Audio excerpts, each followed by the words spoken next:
Okay, what about now? Now, good? We got it? We're good? Yay! Oh my goodness. Technology. Okay, so we're still good? Yay. Okay, yay. Phew, that only took 5 minutes. Hi, I'm Sharon Canning. I'm coming to you from Gander, Newfoundland, Nine Gander. We have an absolutely beautiful day here today. How are your days where you are from? We finally have sun, and we're finally getting rid of all of our snow here, which is really, really nice. So we can get outside. I'm actually in my office rather than at my house. Not sure about you guys, but there's really not many places in my house where I don't have children or dogs or husbands or somebody walking by. So I thought I'll go into the office. There's nobody else here, and I'll do it from here. Oh, heavy rain in Ontario. Oh, Diane, where are you from? Sunny and 20. Oh, hi, Diane. Well, what I'll do is I'll get started. We've been here now 6 minutes. 28 and sun in St. John's. Yeah, right, Paul. More like 12. I will get started. We are going to be talking about hydration today. The reason I chose this topic is because I've recently done a 4-week sports nutrition course. First, when we were all sent at home and whatnot, I was like, okay, what can I do while I get set up and get my technology and all that ready for us to start working from home? I took on a 4-week sports nutrition course, and it was great. I learned a lot, but a lot of it was repetitive of things that I already knew. However, the hydration unit really was something that sparked my interest because of the fact that, you know, we're always told, drink lots of water, make sure you hydrate, make sure you have something to drink while you're exercising, but we're not told really why. So that's why it was really important to me. I am going to throw out a poll just this morning so that we can see how many people we have on the line and who we have on the line. So if you wanted to just fill out that poll.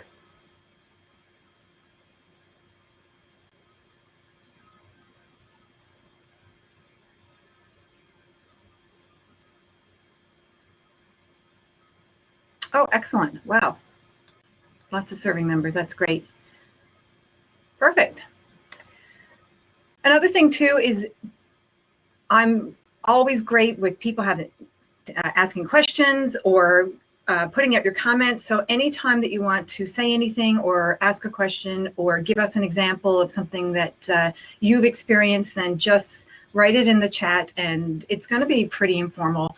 We can have good conversation between us. It doesn't have to be me in a PowerPoint the whole entire time. So write your experiences or anything that you want down in the chat session. I'm checking on it just to be able to answer you when it's written there. Another reason why I was very intrigued with this section is because I have she turned 13 last week, but a 12-year-old daughter who I didn't realize until we started staying at home doesn't drink enough fluids at all. And I noticed that because of the fact that, you know, our normal life is get up in the morning, get out the door, get her to school, get my son to school. We're running around the house, we're packing bags. And I've never noticed that when she wakes up in the morning, she does not need to go to the bathroom. She just doesn't have to pee. And since we've been home and, you know, she wakes up later than me, I'm like, wait now, I don't think that she's gone to the bathroom yet. And I've only just noticed that. And because of that, I've realized that she is really not drinking enough fluids, which could be a reason why this past winter she had some troubles with the sports that she was in. So that's another reason why this has taken on some personal interest for me as well. So if we go forward, before we get started, I just wanted to, this is a slide that we throw out there with all of our webinars. And this one is, it just basically says, you know, if we're going to be talking about personal experiences, keep that as, you know, personal experiences. We understand that people have stories to tell, and we'll keep that within this webinar and keep it confidential. Some of the topics discussed on the webinar is not, that today we're not going to really talk about sensitive nature.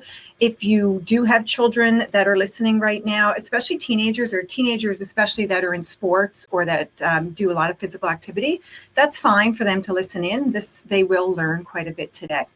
The webinar is being recorded. It will be available for viewing later through our CAF connection. Usually your health promoter will throw out on whatever means of social media or however they're advertising to you. They'll throw that out later on and let you know how to look at the recording. Just wanted to let you know all that before we started. What we're going to talk about today is fluid balance, sweat loss. We're going to talk about what dehydration is, the types of fluids that are out there that we can use to regulate our fluids, and some guidelines for hydration, and then what to do when you're exercising. So we will discuss that today. I might turn off my camera and turn it off and on throughout. Again, like I said, if you guys want, just write down any questions, anything at all that you have over in the chat. And we will start.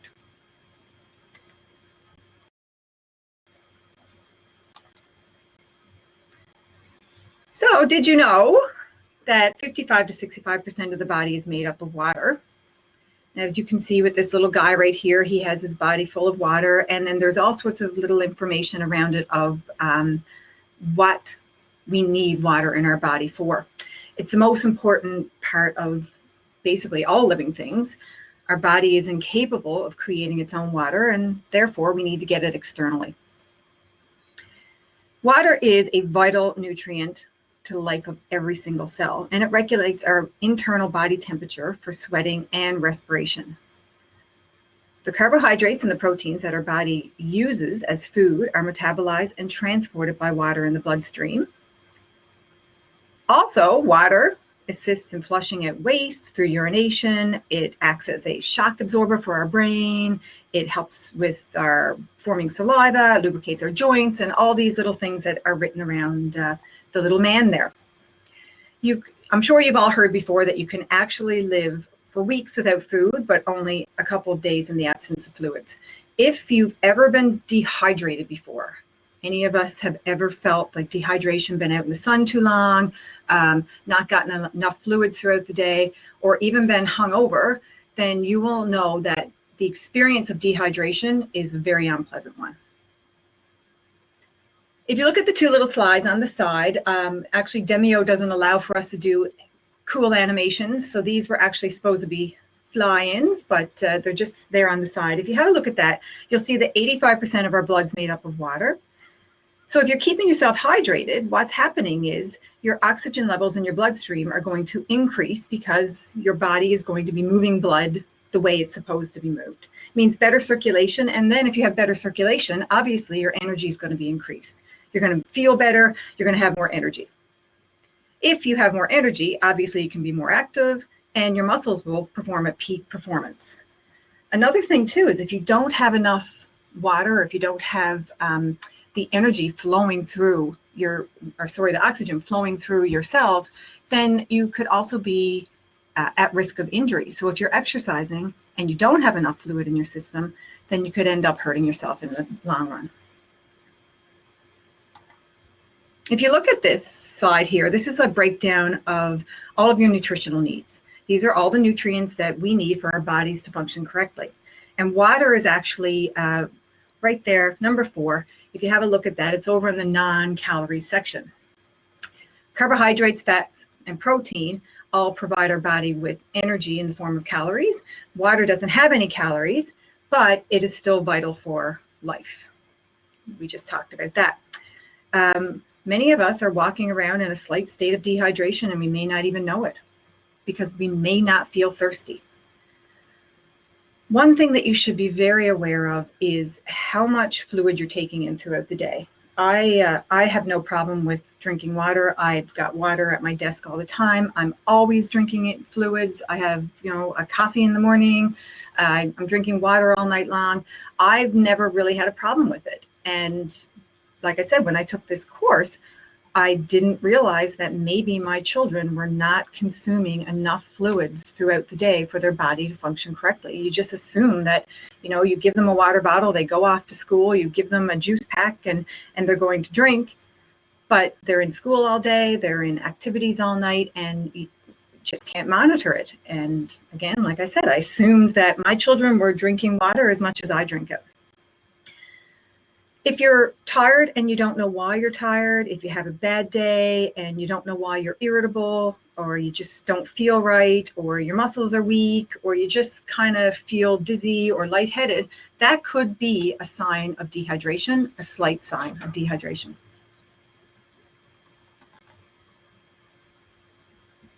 You have a look here, we have a fluid balance. So like our body needs to have so much water taken in. Like I said, our body is unable to make its own water. So we have to take in fluid and then we lose fluid. So we need to have that balance regulated so that we always have the right amount of fluids in compared to the fluids that we lose. So food gives us about 20% of fluid intake a day.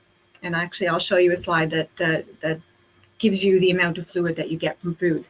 So you get 20% from food, and then 80% of our fluid intake comes from what we take in the form of a beverage.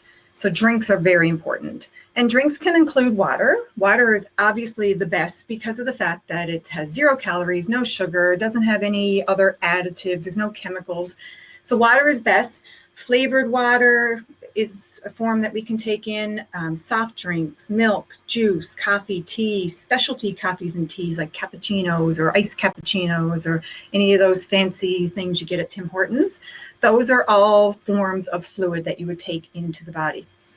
Alcohol is not considered a fluid that you're taking into the body because it's diuretic and it causes us to go to the bathroom and pee more.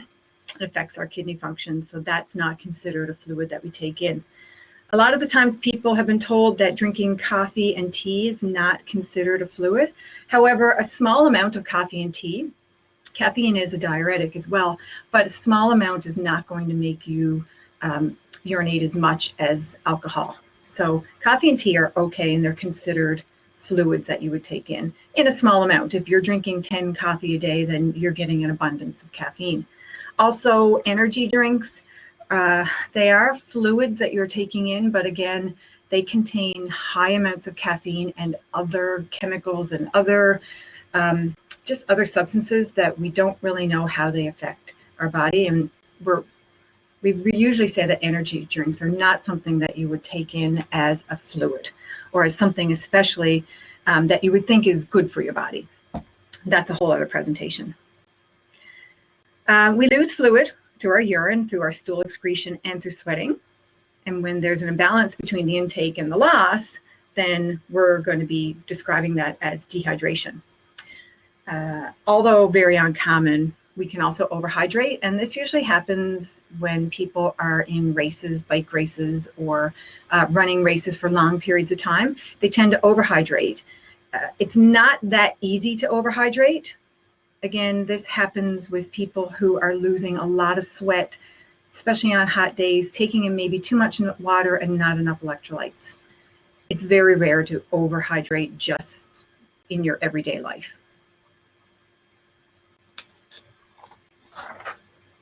Have a look here. You will see the water content of fruits and vegetables. I was actually, when I looked at this, I was shocked that an avocado and a banana are the same in water content. I would think an avocado wouldn't have so much water in it because it's so full of oil. But yeah, it's just another reason why fruits and vegetables are so important in our diet, because of the fact that they do contain that 20% of fluid intake that we get from foods. You're not going to get that from other types of foods, especially processed ones.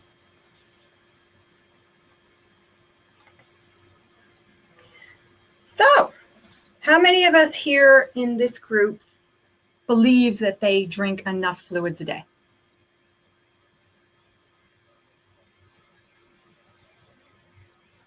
Rachel, nope. Go back to one slide. Which one? Jessica, which one are you looking at?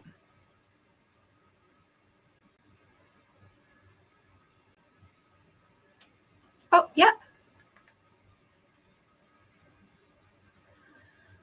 Somebody actually wrote, Diane wrote, not when I am at home. And actually, when I'm at work, I find I'm drinking water all day long. I work in a gym, so I work out here in the gym and I bring my water bottle with me. We've got water containers, an abundance of water here all day long. But I have to say that I've been finding at home, while I've been home the past 7 weeks, I'm not drinking as much water as I normally do. It's the same thing with me, Diane, especially because I tend to always go to the fridge and the water jug is put back in the fridge empty at my house for some reason. Maybe because I have 2 teenagers. So what's up with 8 glasses a day? Because we've been hearing this for years. I've been hearing this our whole entire life. Everybody should drink 8 glasses of water a day. A lot of you said you think that you're doing well. You drink quite a bit of water. You feel that you're good and hydrated. Again, I feel like I do a really good job as well. I get way, way, way more than 8 glasses a day. Somebody else had said up there as well that they think they're drinking more as well. So with 8 glasses a day, basically what that is they're saying 8 glasses. So a glass would be compared to a cup. So a cup is 8 ounces. So if you're a sedentary person and you're just sitting around your office or sitting around your house and you do your regular activities every day, you get up, you make supper, you walk around the house, you might clean a bit, go up and down the stairs a few times. So if you're just living life, you're considered a sedentary person. You don't do physical activity.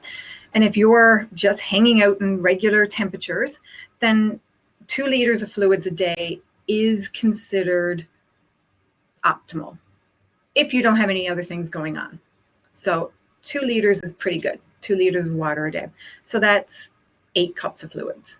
And that's why they came up with the whole drink 8 glasses of water a day. If you don't drink 8 glasses of water a day, but you have 2 tea in the morning and maybe a glass of water, and then you drink milk for supper, a glass of milk for supper, and then later on at night you sit down and you might have another glass of water or some flavored water, then you're probably getting your 8 ounces, your 8 ounces a day. You're getting your 8 glasses. However, there's so many other things that affect whether or not you need more than 2 liters a day. Thirst is the feeling that you get when your body needs additional fluids. So that's just, you get a dry mouth, you might even get a bit of a headache, and you just have that urge to drink something. And it's your body's survival system. If you're not drinking enough, then your fluid levels are going to drop. Your fluid levels inside your cells are going to drop, and your brain immediately takes notice and initiates a whole bunch of reactions. It secretes hormones that will just basically activate your nervous system and reduce your water excretion. So you're going to pee less and you're going to sweat less. And the reason that it's doing that is because it wants to conserve the water that it already has in your body. So therefore, it's trying to restore your fluid balance. The only way for fluid to be restored in your body is for you to drink, and that's why you feel thirsty. So thirst is like your best friend forever. If you don't drink the water, then you're going to be in what's called a state of hydration or dehydration. So you really need to get that fluid balance under control. However, and I talked about being sedentary, this is great. Your 8 glasses or your 2 liters a day for somebody that does not do any form of physical activity. But if you do exercise, then the 8 glasses a day is not going to cut it. A really great way of determining whether or not you are dehydrated is by looking at your pee. So having a look at the color of your pee or your urine, it's a really great way of saying, okay, well, am I dehydrated or not? And this is the first thing I did when I noticed that my daughter's name is Sarah. So when I noticed that Sarah was getting up in the morning and lying in bed for an hour looking at her phone, and I thought, she hasn't gone to the bathroom yet. So I asked her to, imagine asking a 13-year-old to go pee and not flush so her mom can look at it. But I said, can you go pee, please, so that I can look at your pee? And when she went to the bathroom, first of all, she hardly peed at all, but it was very dark. It was up towards like 6 and 7. And I was like, oh my God, Sarah, this is a sign of dehydration. Like, are you thirsty? Do you feel like you have a headache? Do you feel, drowsy? Do you feel tired? And I mean, she's a 13-year-old teenager. So, I mean, those are just signs of being a teenager. So she was like, well, yeah, I'm tired and I'm drowsy. But I was shocked at how dehydrated she was. So the great thing about us being home together is I've started to really monitor how much she drinks. And now when she gets up in the morning, thankfully, she's peeing and she's up in the 1, 2, and 3 zones. So right there, you see that happy face I put there. That's considered a good sign of hydration. So if you go to the bathroom on a regular basis and you pee and you've got nice, clear pee that doesn't smell too much and it's not dense, then you're drinking enough water, you're drinking enough fluids throughout the day, and you have a good fluid balance.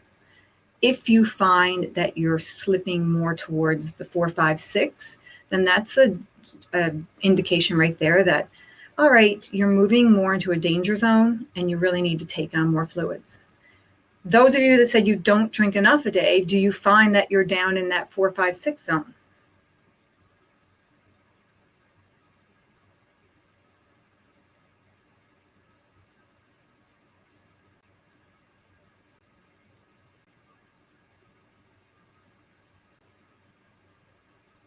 No answers?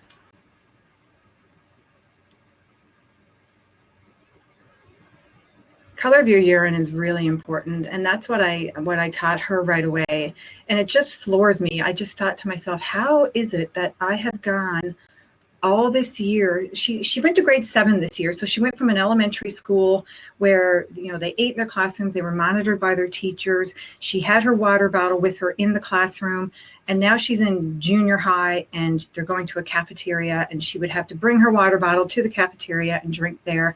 And I don't know, I just didn't monitor at the end of the day how much she had drank. Or, we're living a busy life. I get home from work and I'm jumping and throwing her in the car and bringing her to one activity and then bringing my son to another activity. And I felt so bad because I thought, I haven't monitored how much she's drinking. And I think of a few times this past winter, there was once she's a hockey player. She left the ice when there was 5 minutes left to the game and walked in the dressing room. And I was in the stands thinking, why is she, what? So I went into the dressing room and she was crying and she said, I have a headache and I can't breathe right and I don't feel good. And that happened a couple times. And I actually thought it was more because she's not a big eater. But now that I've been home and I realized that she hardly drinks anything, that this is what it was. She's probably been living in the 4, 5, 6 zone for a long time, and I haven't even noticed it. So for the people that said they're in the 4 or the 3, 4 section, well, 3 is still good. 4 is okay, but if I was in the 4, 5 zone, I would really start adding some more fluids to my day. Who here is one of those people that don't like water?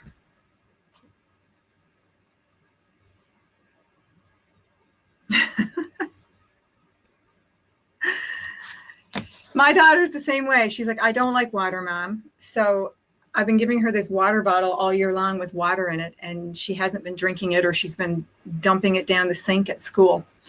So what I hate to do it because I hate adding sugar to their diets and I hate adding aspartame to their diets. But I did go out and buy the little bottle of Mio. And I just said, Sarah, you really need to start drinking at least 5 to 6 glasses of water a day. So if you've got to add this to it to drink it, then please. I'd rather her have the fluids than to go dehydrated. So for those of you that don't like water, though, there are some options out there. Does anyone else have any other tips or any other things that they do to make sure they get more fluid throughout the day? Yeah, Mio it's working for Sarah too.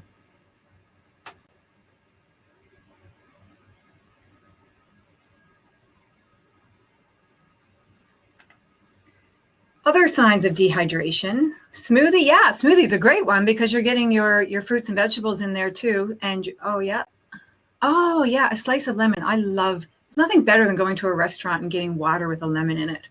That's a great idea, because then you're not adding anything.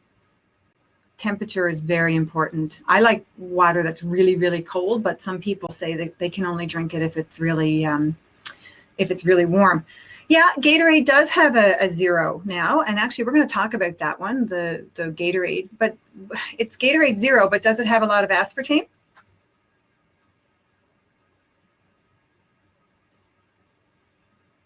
Oh my God, mint and raspberry. That's a great idea. And balsamic vinegar. Wow. I don't think my daughter would like that. I think she'd go more with the lemon than the balsamic vinegar.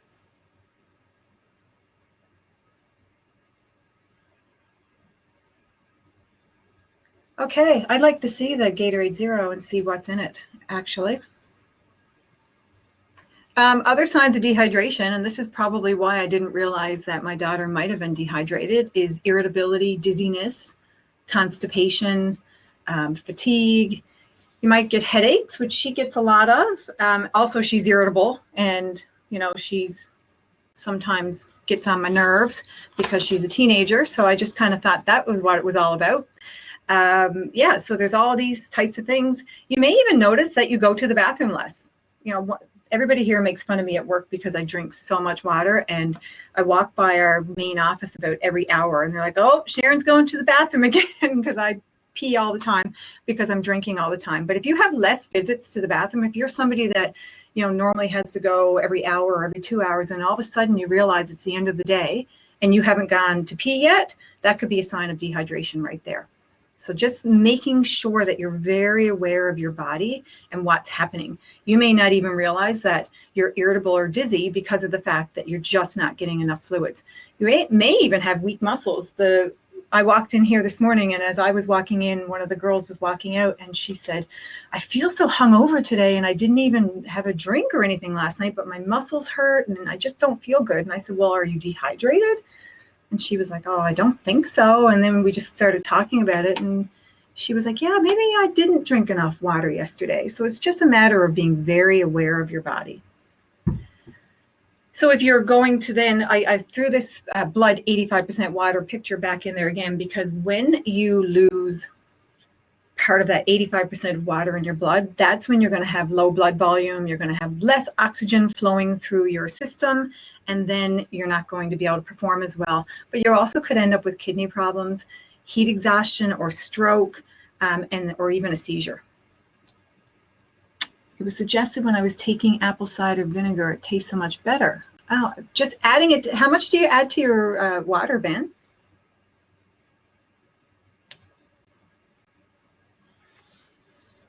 I'm going to try it. Although I drink water and I'm fine, but I'm just going to try it to see what it's like.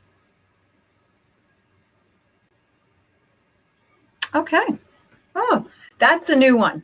I've never seen that before. And the mint and raspberry sounds so good too. It sounds like a great idea. So if you're going to be somebody that is going to exercise or do some form of physical activity, especially in the form of cardio, yeah, I'm really going to try that. So in the form of cardio, if you're going to be doing this on a regular basis, you really have to make sure that you're very aware of how much fluid you take into your body, because of the fact that, as you can see on this slide, just 2% of your body at dehydration, so just losing 2% of the water in your body, is going to impair your performance. Most of us exercise to perform. We want to get better. We want to race, not race longer, but we want to run faster. We want to bike faster. We want to, get on an elliptical machine and say, well, I can do this program now instead of this one, and just get better and better. So if you're not giving yourself the fluid that you need and you're not able to perform at peak performance, then what's the purpose then of exercising if your body is just in a state of dehydration? I know that there's a lot of times there's some people that don't even drink for 3 or 4 or 5 days before a race or before a competition because of the fact that they want to weigh less. So they're putting themselves in a state of dehydration just to weigh less. And then they go into a competition or a race and they've already put their body in impaired performance. So it really doesn't make any sense at all. If you're looking at a good hydration plan, what I would do is, let's say you're going to do a race. So one of the things that I'm sure you've all heard before is that if you're exercising at all, please bring a water bottle. Make sure you drink water the whole entire time you're exercising, even if you're sipping on your water bottle.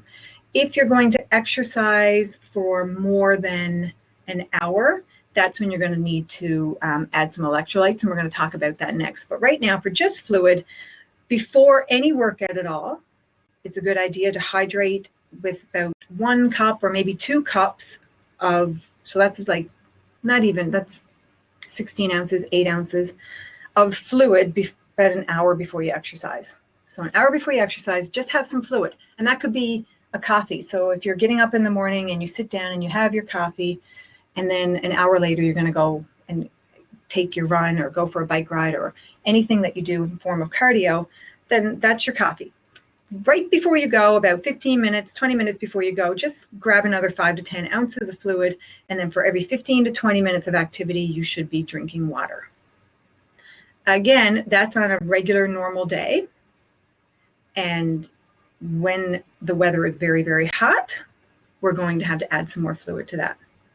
Because when you think about it, I don't know if any of you have ever been in some really extreme hot conditions. I'm sure those of you that don't live in Newfoundland are experiencing that all the time in the summer. If you're going to sweat more, especially while you're exercising and during physical activity, you need to be really, really aware of what you're drinking. So even if you're outside, say you're on a beach, and you go, anybody who's been anywhere really hot and you go to the beach all day long, if you don't get enough fluid into you, you get home at the end of the day and you feel that, you feel that you're just not well, you might be dizzy. And I've been around people before, I've gone down south and I've been around people who have actually gotten heat exhaustion because they've been lying around all day, sweating, enjoying the sun, and they just don't take in enough fluid. Anybody ever felt that? Anybody ever experienced heat exhaustion before?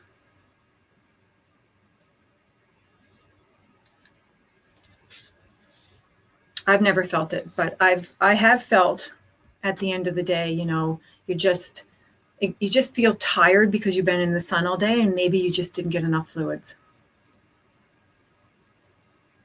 Yeah, and heat exhaustion is not a good way to feel because a lot of times you end up getting sick, you end up throwing up. It could end up being that you could ruin a whole entire day of your vacation because of the fact that you didn't get enough fluids throughout the day.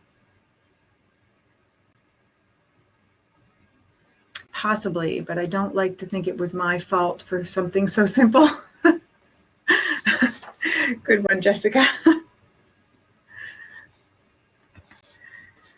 So let's talk about sweat because we're talking about heat now. So when your body starts to sense that you're overheating, it starts to sweat, and that's a way to control temperature. So by promoting heat loss through evaporation, sweat helps regulate your body temperature. And so there's a whole reason why we sweat. It's not just yuckiness. In extreme heat, if your body is going to overheat because of the fact that it's above 36 degrees or 97 degrees Fahrenheit outside, your body is going to want to regulate your core temperature. That's why it starts sweating. The less you sweat, the less you can transfer heat in the form of energy from your body to the environment. So if you're dehydrated, your body is not going to be able to regulate your body temperature correctly, and therefore producing less sweat, which is another reason why we need to be very aware of taking in fluids. Other factors that you can see here on the screen that affect your sweat can include the clothing you wear. This is why we're always saying now to wear the dry fit clothing while you're exercising, because if you're wearing a type of material that holds on to water, then your body's not able to regulate your core temperature as much because your body's being touched by the clothing that is full of water. The clothing that actually takes water away from your body evaporates fast and keeps removing that water from your body, allows you to sweat more efficiently and your core temperature to be regulated better. Another thing that affects how much you sweat is how big you are. So obviously, if you're a bigger person, you're going to sweat more because you're carrying around more weight, and your level of fitness. If you exercise more, if you're running or biking or doing any type of physical activity, then obviously you're going to sweat more than somebody who doesn't do any form of physical activity. If you're interested, and I actually find this a little strange, and I did a lot of research on it, and it was part of my my sports nutrition course. But if you're interested in figuring out your sweat rate, it's a little strange. But what you would have to do is, it's pretty easy to figure out. Before you exercise, you would weigh yourself with no clothes on, or weigh yourself, with really good dry fit clothing on. Then you would exercise, do whatever you're doing, go out for your run. Go out for a short run though, because what you're going to do is you're not going to drink anything and you're not going to urinate. After your workout, you need to remove your clothes again, dry off, and then weigh yourself again. And then you determine how many pounds you lost during your physical activity. And that would be your sweat rate. And you need to drink at least 2 cups, so 16 ounces of fluid for every pound that you lost. However, the temperature outside makes a big difference. So if you wanted to determine your sweat rate, say for a race that's 2 weeks down the road, so you know how much you need to drink while you're exercising. Let's say today you went out and you said, I'm going to go for a 45-minute run and determine my sweat rate. And it's 20 degrees outside. And then on the day of the race, it's 30 degrees outside. That sweat loss is not going to be the same. So you may have to do this a couple times in different types of temperatures. Again, I don't know how majorly effective it is. I would just be somebody, if I was to do a race over an hour, to make sure that I hydrated. Like I said before, make sure you're getting at least a couple of cups of fluid an hour before, then 15 minutes before, get another cup in you, and then for every 15 to 20 minutes, just keep drinking a cup of water.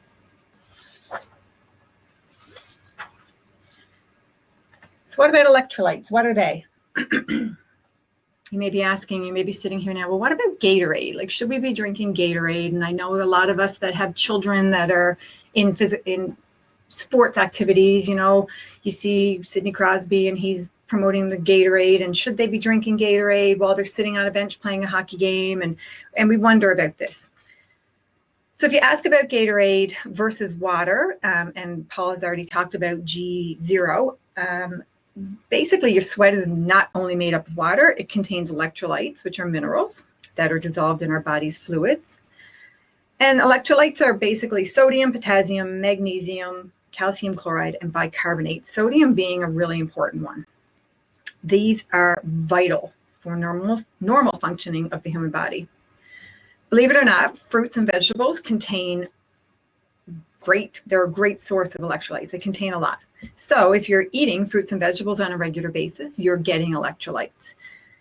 Also, our Americanized diet has quite a bit of sodium in our processed foods. And if you're eating processed foods, then you should be getting enough sodium in your diet. The body loses water faster than it loses electrolytes. So water replacement is more important than replacing electrolytes. It's really exercise, physical activity, cardio especially, that lasts for more than an hour where we start seeing electrolyte loss. You'll see fluid loss in any form of physical activity, but electrolyte loss happens with more than an hour. So for my children who are sitting on the bench for half of their hockey game, it might be an hour-long hockey game, but they're not on the ice for a continuous hour, then they really do not need to replace their electrolytes, because most likely they ate something before they got on the bench. And then after the hour-long game, they're probably going to get off and eat something besides. There could be bananas, oranges, anything in the dressing room, or afterwards they're over at the canteen getting stadium fries.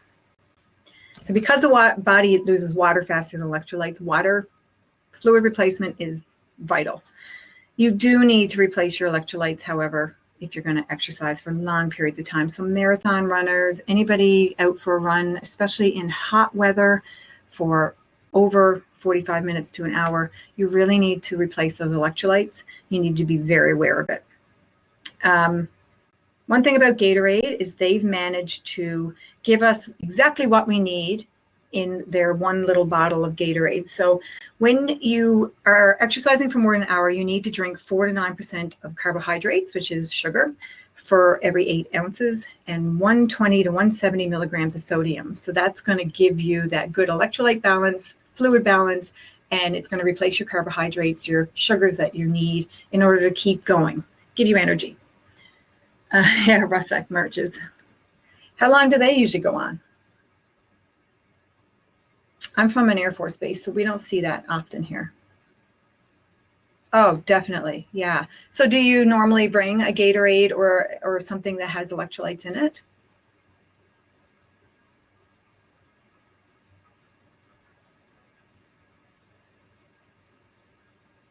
Forced fun. Oh.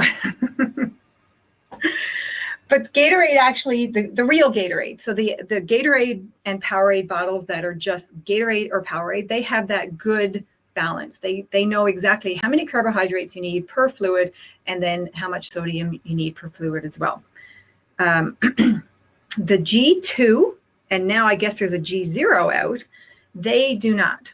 They have electrolytes. I don't know about the G0, Paul. Maybe, I don't know if you have a bottle around, you can have a look at it.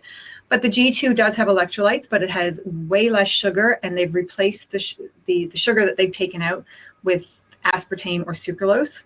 So you're getting less sugars. You were recommended G2 by, is it because maybe you're eating enough carbohydrates in your, I just feel like Gatorade has, if you're going to be exercising for more than an hour, Gatorade has that perfect balance. G2 has less sugar in it, and it does have sucralose, and it does have aspartame, or one or the other, and they can sometimes like hurt your gut when you're exercising.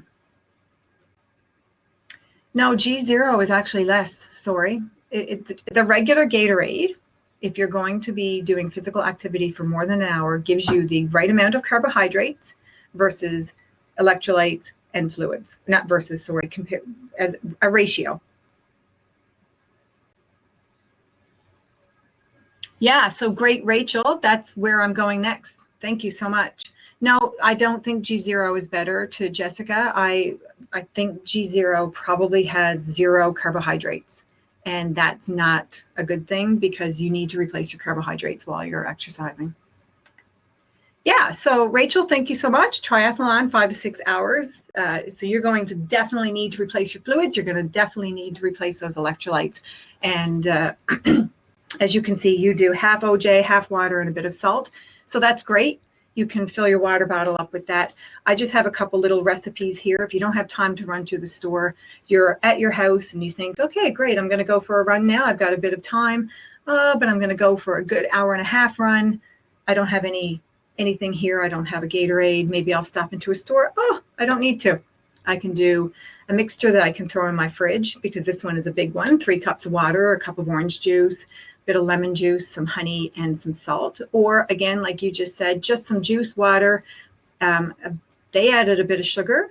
So if you have a fruit juice with a high abundance of sugar in it, you may not even need to add the sugar, and then your salt as well. So the fruit juice gives you your carbohydrates, which is what you need. You're adding a bit of water then for some more fluid, and then your salt is your electrolyte replacement. Yeah, so Paul's saying that G0 has 0 carbs. So if you're using it while you're exercising for more than an hour, it's not going to replace your carbohydrates. It's just going to replace your electrolytes and your fluids.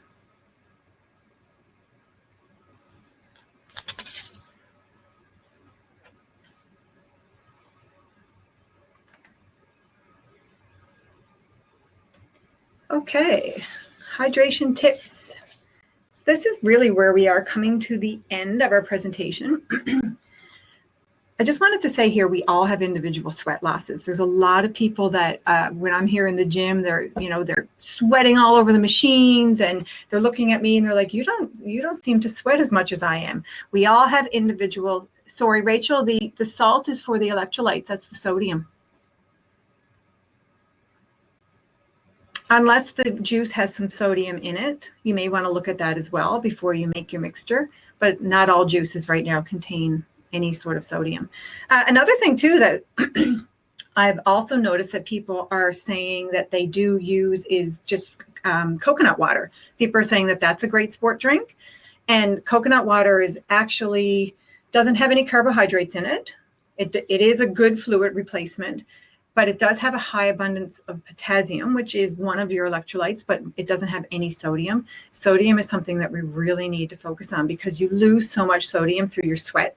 As you're sweating, then you are losing fluids and sodium and other electrolytes, but you lose quite a bit of sodium through your sweat. You need to replace that sodium because your body needs sodium in it in order to regulate, again, so many functions within your body. So everybody has an individual sweat loss and an individual need for fluids. I need way more fluids, I think, than most of the people I work with. They're all day long, they're like, Sharon, you drink so much. And it works for me. And I'm happy with the amount that I take in.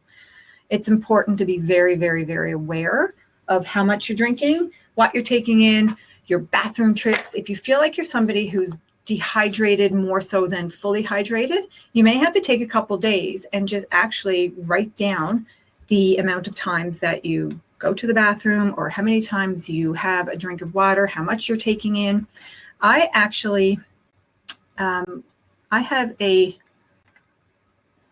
little booklet here that came from Dairy Farmers of Canada in conjunction with Dietitians of Canada. And what I did is I took a picture of each page and then threw it onto a PDF. So if any of you want to have a look at this, you can download it, and it's a great little book.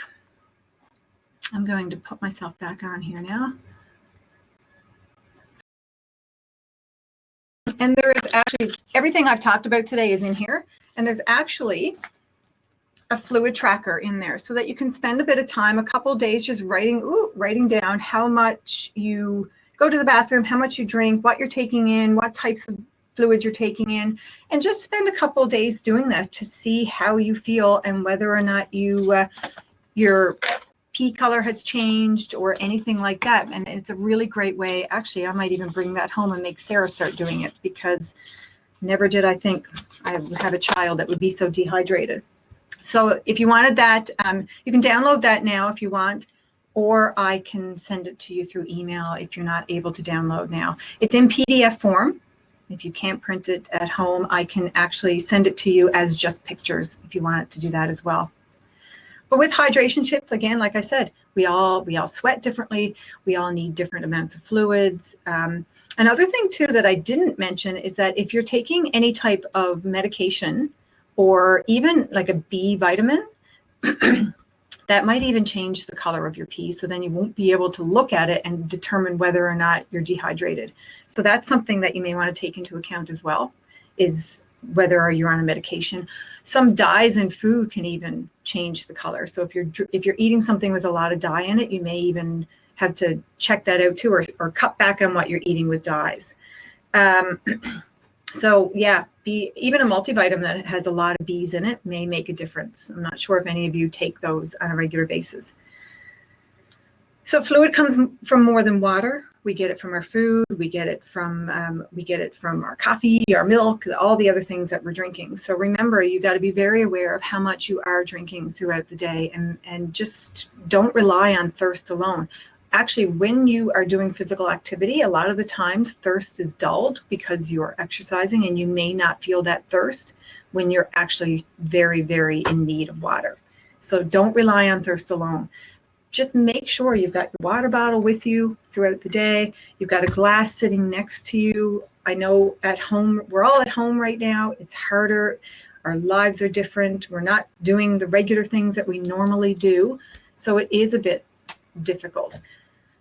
It says here, don't consume alcohol. Alcohol is going to affect your hydration as well. So, it says do not consume alcohol, but if you are going to consume alcohol, then make sure that you're getting hydrated throughout the day as well. Like, make sure that you're drinking throughout the day. You've got lots of water in your system. And then while you have alcoholic drinks, maybe you might have one or two, just drink a bit of water in between, just to keep that hydration up and keep your body from getting too dehydrated. And make sure you're eating well as well.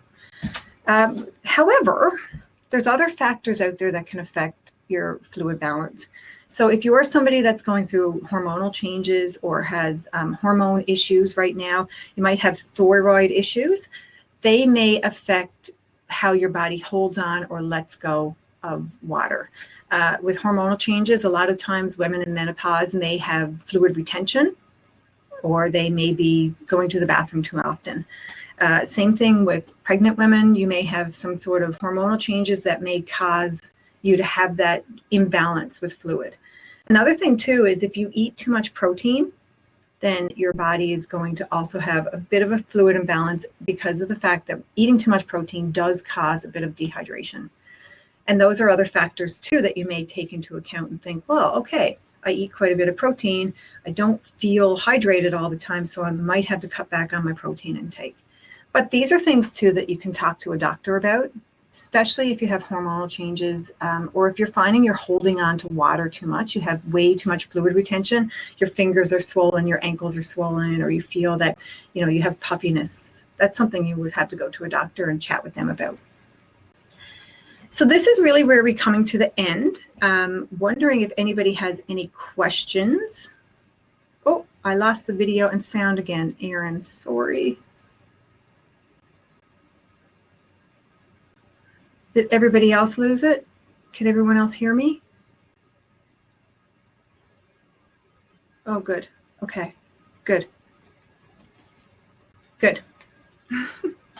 This is where we come to an end, but if you have any questions or any comments or anything at all that you want to add to this, just to help other people out or give them some ideas on how you hydrate yourself, or things that maybe you have found in the past that have worked for you or didn't work for you, then you can just put them in the comment section there. It's always great for us to help each other out.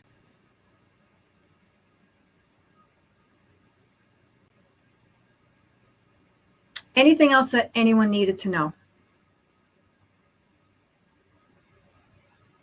No? Well, I want you guys to all have a wonderful day.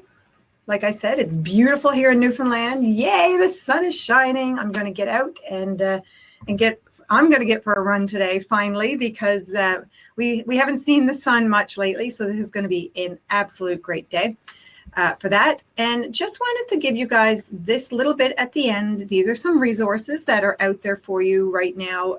Just a reminder, especially serving members, SIFMAP. There's your 1-800 number right there. It is a phenomenal resource. Give them a call for anything that you want, because if you feel like you just need to talk to somebody right now, SIFMAP is there for you. They can give you the right information and send you in the right direction. So use that 1-800 number if you feel you need to. The family information line right now, unbelievable, the family information line. So for those of you that are family members or D&D, civilians working at D&D, if you wanted to talk to the family information line, they are there too for you to send you in the right direction and find the information that you need. It may not be on hydration, but it's just so much right now going on in our lives, and we're just thrown for a loop, and everything's not the same, and we're not seeing the people that we want to see, and we're not able to hug or talk to people the way we want to or the way that we've been used to. Just use these resources. They're here for you. And thank you guys all so much for joining me today here in Gander and wherever you are. I really appreciate your time. I was so nervous doing this. It's the first time I've ever done a presentation where I don't know who I'm presenting to. So I've got one in the books, and I'm pretty excited. Thank you so much. Have a great day.